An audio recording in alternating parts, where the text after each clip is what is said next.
और रहस्यों को जो पूरा सुनता है उसके जन्मों जन्मों के पाप मिट जाते हैं और भगवान शिव उसे निरोगी और हमेशा खुश रहने का आशीर्वाद भी देते हैं। दोस्तों, आज मैं आप सभी को केदारनाथ धाम के उन 10 रहस्य के बारे में जानकारी देंगे जिसे हमारे भारतवासी बहुत कम जानते हैं। भगवान शिव खुद यहाँ पर 24 घंटे विराजमान रहते हैं और ऐसे में उनकी इस धाम की कहानी के बारे में जो भी सुनता है वो धन्य हो जाता है।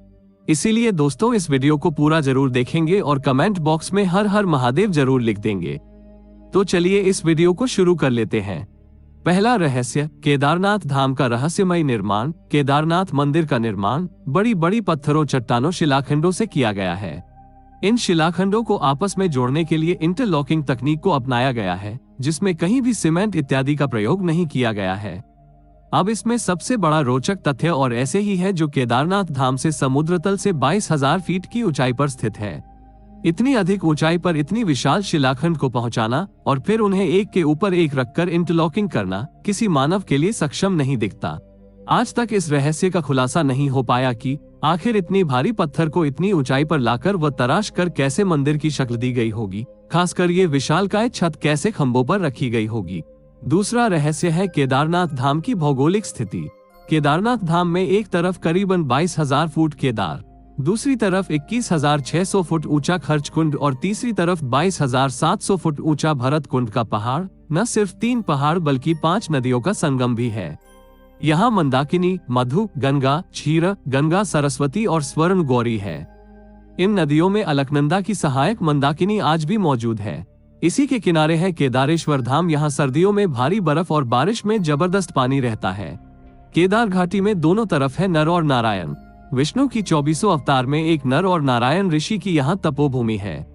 दूसरी ओर बद्रीनाथ धाम है जहाँ भगवान विष्णु विश्राम करते हैं।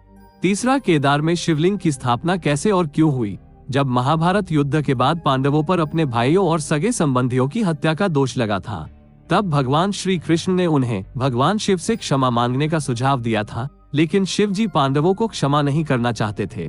इसीलिए वो पांडवों के सामने न आने के लिए बैल यानी नंदी का रूप धारण कर लिया और पहाड़ों में मौजूद मवेशियों में छिप गए थे। लेकिन गदाधारी भीम ने उन्हें देखते ही पहचान लिया। तब भगवान शिव का दर्शन पाने के लिए पांडवों ने एक योजना बनाई और भीम ने विशाल रूप धारण करके अपने दोनों पैर केदार पर्वत के दोनों ओर फैला दिए। सभी पशु भीम के पैर के नीचे से गुजर गए, लेकिन भैंस के रूपी भगवान शिव भीम के पैर के नीचे से नहीं निकले। तब भगवान शिव को पहचानकर उस भैंस को पकड़ना चाहा तो वो भैंस धरती में समाने लगा। तभी भीम ने भैंसे का पिछला भाग कसकर पकड़ लिया।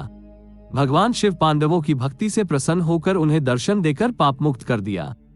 कहा जाता है कि तभी से भगवान शिव यहाँ भैंस की पीठ की आकृति के रूप में पूजे जाते हैं। मान्यता है कि इस भैंस का मुंह नेपाल में निकला, जहाँ भगवान शिव की पूजा पशुपतिनाथ के रूप में की जाती है। चौथा रहस्य, इस मंदिर का निर्माण किसने और क्यों किया। ऐसा कहा जाता है कि इस मंदिर के निर्माण के पहले यहाँ पर एक दूसरा मंदिर हुआ करता था जिसे पांडवों ने बनाया था, लेकिन वक्त के थपेड़ों की मार के चलते ये मंदिर विलुप्त हो गया। उसके बाद जगत गुरु आदि शंकराचार्य जी केदारनाथ आए और फिर उन्होंने इस मंदिर का निर्माण करवाया। इस मंदिर के पीछे ही उनकी समाधि है। इसका गर्भगृह अपेक्षाकृत प्राचीन है, जिसे 8वीं शताब्दी के लगभग का माना जाता है। पहली 10वीं शताब्दी में मालवा के राजा भोज द्वारा और फिर 3री शताब्दी में मंदिर का जीर्णोद्वार करवाया था। 5वां, केदारनाथ धाम और रामेश्वर धाम का एक सीध में होना। दोस्तों, आपको जानकर आश्चर्य होगा कि एक रेखा पर बने हैं केदारनाथ और रामेश्वरम मंदिर। केदारनाथ मंदिर को रामेश्वरम मंदिर की सीध में बना हुआ माना जाता है। उक्त दोनों मंदिर के बीच में कालेश्वर, श्रीकलाहस्त मंदिर, एकम्रेश्वर मंदिर, कंचीपुरम मंदिर और नटराज मंदिर और रामेश्वर मंदिर आता है। ये शिवलिंग पंचभूतों का प्रतिनिधित्व करती है, लेकिन आज तक इसका खुलासा कोई नहीं कर पाया कि आखिर ये सभी मंदिर एक ही सीध में कैसे और क्यों बनाए गए थे। छठा रहस्य, आखिर केदारनाथ धाम 400 वर्षों तक क्यों और कैसे गायब हो गया। देहरादून के वाडिया इंस्टीट्यूट की हिमालयन जियोलॉजिकल वैज्ञानिक विजय जोशी के अनुसार 3री से 7वीं शताब्दी तक यानी 400 साल का एक छोटा हिमयुग आया था, जिससे हिमालय का एक बड़ा क्षेत्र बर्फ केंद्र में दब गया था। उसमें ये मंदिर क्षेत्र भी था। विज्ञानियों के अनुसार मंदिर की दीवार और पत्थरों पर आज भी इसके निशान देखे जा सकते हैं। दरअसल केदारनाथ धाम का ये इलाका चूरा बारी ग्लेशियर का ही एक हिस्सा है।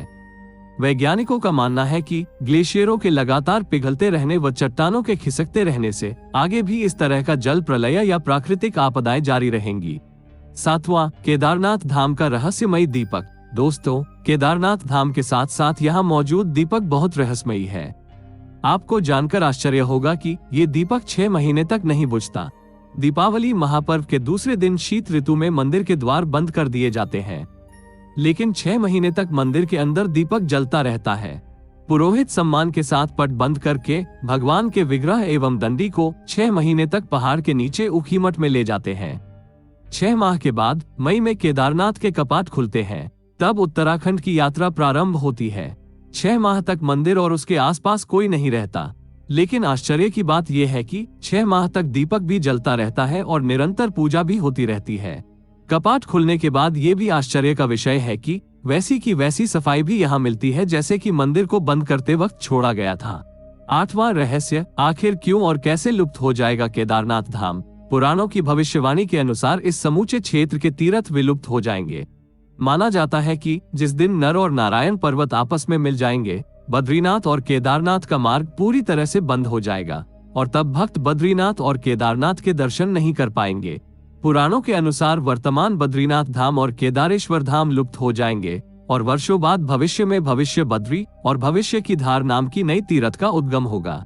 9वां रहस्य, केदारनाथ धाम में मौजूद भीमशिला का रहस्य। वर्ष 2013 में केदारनाथ में आई प्राकृतिक आपदा के बारे में कौन नहीं जानता। यह आपदा इतनी भीषण थी कि लगभग 1000 से ज्यादा भक्तों की मृत्यु हो गई थी और केदारनाथ जाने का मार्ग पूरी तरीके से तहस नहस हो गया था। लेकिन आश्चर्य की बात तो यह है कि मुख्य मंदिर को कुछ भी नुकसान नहीं पहुंचा। इसका कारण था बाढ़ के पानी में बहकर आया एक विशाल चट्टान, जिसे आज हम भीमशिला के नाम से जानते हैं।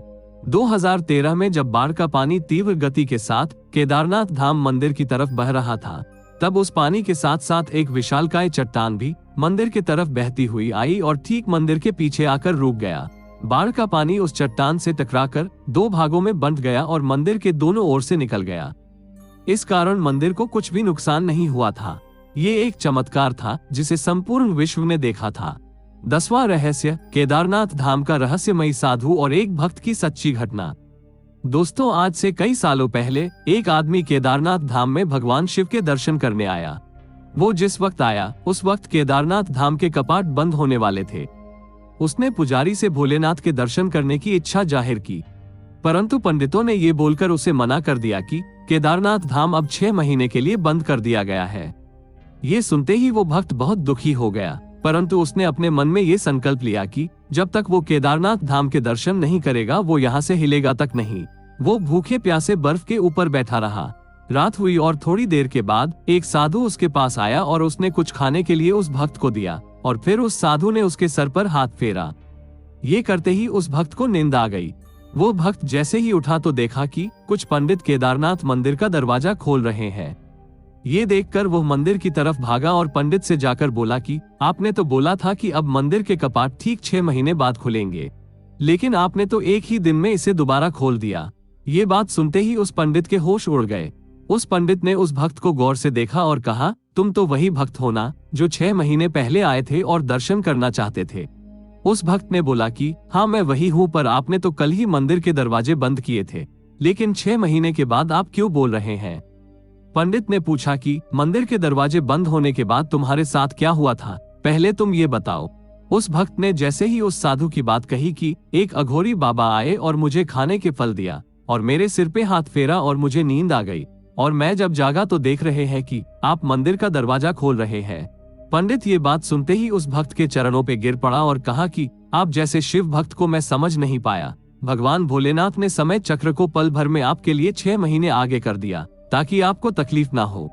दोस्तों, ये घटना बिल्कुल सच्ची है। भोलेनाथ तो भोले हैं, वो भाव के भूखे हैं, चाहे देव हो या दानव, जिसने उसे मन से पूजा वो उसी के हो गए। तो दोस्तों, ये थे केदारनाथ के 10 वो अनसुलझे रहस्य। वीडियो अच्छा लगे तो वीडियो को लाइक, शेयर और सब्सक्राइब बटन को क्लिक कर बेल आइकॉन को प्रेस करना नहीं भूलेंगे। तो चलिए मिलते हैं हमारे नए वीडियो के साथ।